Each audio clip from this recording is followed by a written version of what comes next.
शाम के 6:30 बज रहे हैं। एक पतले से रास्ते से धीरे धीरे मृदुल मधुपुर की ओर बढ़ते चला जा रहा है।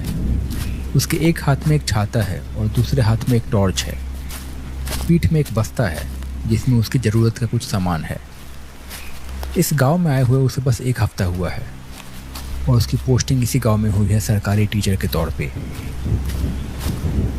हल्की हल्की बारिश हो रही है और बीच बीच में छूट भी जाती है। रास्ते पे मिट्टी है और तूफान से गिरे हुए पत्ते भी हैं। मृदुल चल ही रहा था कि उसे पीछे से एक आवाज़ सुनाई दी। मास्टर, ओ मास्टर, जरा रुको भाई। मृदुल ने सोचा कि उसे कौन आवाज़ दे रहा है। पहले तो उसने इस बात को नज़रअंदाज कर दिया और फिर बढ़ते रहा। तभी पीछे से फिर से आवाज़ आई। अरे मास्टर, जरा सुनो तो। इस बात पे मृदुल वहीं रुक गया और पीछे मुड़ा। उसने देखा कि पीछे एक अधेड़ उम्र का आदमी खड़ा है। उसके एक हाथ में एक लालटेन है तो दूसरे हाथ में एक पुरानी छतरी। धीरे धीरे वो मृदुल की ओर आया। मास्टर साहब, आप बड़ा तेज चलते हो। कब से आवाज़ दे रहा हूँ और आप हो कि चले ही जा रहे हो।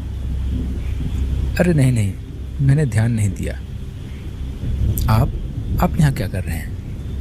ये आदमी गांव में ही रहने वाला था। इनका नाम था अखिलेश काका। इनकी गांव में बहुत इज्जत थी। गांव में इन्हें बहुत समझदार और बहुत अक्लमंद माना जाता है। इन्हें कई बातों का काफ़ी तजुर्बा है। क्या बताऊं, गांव में बिजली इतनी कट रही है कि गांव में कभी बिजली थी भी कि नहीं ये पता ही नहीं चलता। पास के गांव गया था सरकारी कार्यालय में शिकायत करने।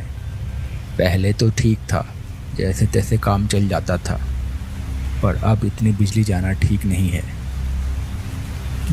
हाँ, वो तो है। अंधेरे में चोर लुटेरे ताक लगा के छुपे होते हैं और फिर जंगली जानवर और सांप बिच्छू भी तो हैं। ना जाने किस किस प्रजाति के सांप होंगे इन जंगलों में। हाँ, वो बात तो है, पर गांव में इन इलाकों में और भी कुछ चीज़ें हैं जो चोर लुटेरों से भी ज़्यादा खतरनाक होती हैं। खैर, अब जल्दी जल्दी गांव चलते हैं। यही कुछ बात करते करते वो लोग आगे गांव की ओर बढ़ चले। अब रास्ता धीरे धीरे अच्छा होने लगा था। गांव लगभग आ गया था। स्ट्रीट लाइट भी दिख रही थी और कुछ मकान भी पास में थे। चलते चलते मृदुल ने फिर से पूछा, किस बारे में बात कर रहे थे आप? क्या चीज़ें हैं जो चोर लुटेरों से भी ज़्यादा खतरनाक होती हैं और सांप बिच्छू से भी ज़्यादा? मैं ठीक से समझा नहीं आपकी बात को। अरे मास्टर, तुम्हें मैं बता तो दूं, लेकिन क्या फ़ायदा। तुम ठहरे सरकारी आदमी, तुम इन सब बातों पे वैसे भी भरोसा नहीं करोगे, उल्टा मेरा मजाक बनाओगे। जाने दो इस बात को, फिर कभी बता दूंगा। अच्छा ठीक है। लगता है कोई बड़ा तूफान आने वाला है। हाँ, मुझे भी लग रहा है। अरे मास्टर, बुरा मान गए क्या? बता दूंगा सब। बस ये ऐसी बातें हैं जो तुम्हारे लिए बिल्कुल नई है। तभी सामने वाले ट्रांसफार्मर में से कुछ आवाज़ आई। एक छोटा सा धमाका हुआ और जैसे ही वो धमाका हुआ, ट्रांसफार्मर उड़ गया और साथ ही सारी बिजली चली गई। सड़क लगभग अंधेरी हो गई। अब लगभग रात हो चुकी थी। हो गया कल्याण। अब तो ये बिजली आने से रही। अब 10-15 दिन तो अंधेरे में ही रहना पड़ेगा। ना, आ जाएगी बिजली। बिजली विभाग वाले ठीक करेंगे ना? कुछ नहीं ठीक करेंगे ये। इनका रवैया देख के आ रहा हूँ मैं आज। कुछ भी ठीक नहीं करने वाले। ऑफिस गया था इनके आज मैं। एकदम कामचोर बैठे हुए हैं सबके सब यहाँ पे। ये बोलते बोलते जैसे काका के चेहरे पे एक अनदेखा डर सा आ गया। ऐसा लगा कि जैसे कुछ सोच के अंदर से वो घबरा रहे हों।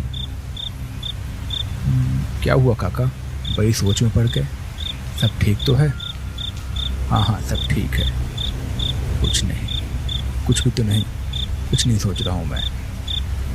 खैर, अभी तो जल्दी यहाँ से चलो, इससे पहले कि तेज बारिश शुरू हो जाए। चलते हैं यहाँ से। यही कुछ बात करते करते वो लोग आगे गांव की ओर बढ़ चले। रात के 1 बज रहे हैं। शाम 7 बजे जो बिजली गई उसके बाद वापस नहीं आई। पूरा गांव अंधेरे में डूबा हुआ है। शाम को कुछ लोगों ने लालटेन जला के रखा था, पर अब तो भी सारे बंद हो चुके हैं। इधर रात के 1 बजे ही शशि बाजार से अपनी दुकान बंद करके गांव लौट रहा था। शशि का बाजार में एक ढाबा था जहां वो लोगों को खाना खिलाता था।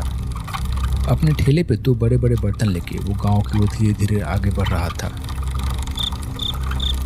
ठेला चलाते चलाते वो मस्त गाना गुनगुनाए हुए आगे बढ़ता जा रहा था। उसके ठेले में आगे एक छोटी सी लाइट लगी हुई थी, जिसकी हल्की रोशनी में वो आगे बढ़े जा रहा था। अचानक रास्ते में उसे पेड़ के नीचे एक आदमी खड़ा दिखा। शशि ने उसे थोड़ी दूर पे ठेला रोक लिया। वो आदमी पेड़ के नीचे अंधेरे में खड़ा था, पर अभी तो बारिश भी नहीं हो रही थी, फिर वो वहां पे क्यों खड़ा था? इस बात पे वो आदमी धीरे धीरे अंधेरे से बाहर रोशनी में आया। उस आदमी को देख के शशि के जैसे होश उड़ गए। वो आदमी देखने में सही लग रहा था नीचे से, पर ऊपर उसका चेहरा बहुत भयानक था। उसके चेहरे का एक हिस्सा कंकाल था। उस तरफ आंख की जगह पे कुछ लाल चमक रहा था। उस आदमी ने फिर बोलना शुरू किया एक अजीब आवाज में, कहाँ जा रहा है ऐसे बच के? बड़े दिनों से कुछ अच्छा स्वाद नहीं चखा। आज तेरा मांस खाऊंगा, आज मजा आएगा। इतना सुनते ही शशि बहुत ज्यादा घबरा गया। जैसे तैसे वो ठेला वहीं छोड़ के भाग गया। वो आदमी अभी भी वहीं खड़ा होकर हंसे जा रहा था। अगले दिन सुबह हुई। अखिलेश काका और उनके साथ गांव का एक और आदमी दूसरे गांव जा रहे थे। रात बिजली नहीं आई थी और उसी की शिकायत करने वो लोग फिर से बिजली विभाग जा रहे थे। सामने हरिया की दुकान पे कुछ लोग एक आदमी को घेर के कुछ बात कर रहे थे। वो आदमी उन्हें कुछ बहुत गंभीरता से बता रहा था। क्या हुआ भाई, इतनी भीड़ क्यों लगी है? ऐसी क्या बात हो रही है, मैं भी तो सुनूं जरा। अरे काका देखिए ना, ये शशि क्या सब उल्टा पुल्टा बोल रहा है। बोल रहा है कि रात को इसने कुछ देखा है।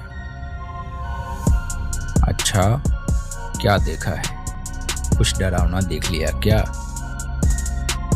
इस बात पे शशि ने रात वाली सारी घटना काका को सुना दी। एक बार फिर से काका के चेहरे पे वही डर और वही घबराहट आ गई। उन्होंने फिर खुद को संभालते हुए कहा, अरे कुछ नहीं, ये सब लगता है इसने कल रात पी रखी होगी और अब तुम लोगों को ऐसे उल्लू बना रहा है। और तुम लोग को भी कोई और काम नहीं है क्या? चलो चलो निकलो यहाँ से, जाओ अपने अपने काम करो। मैं जा रहा हूँ बिजली विभाग शिकायत करने। इसके बाद सब लोग अपने अपने काम पे चले गए।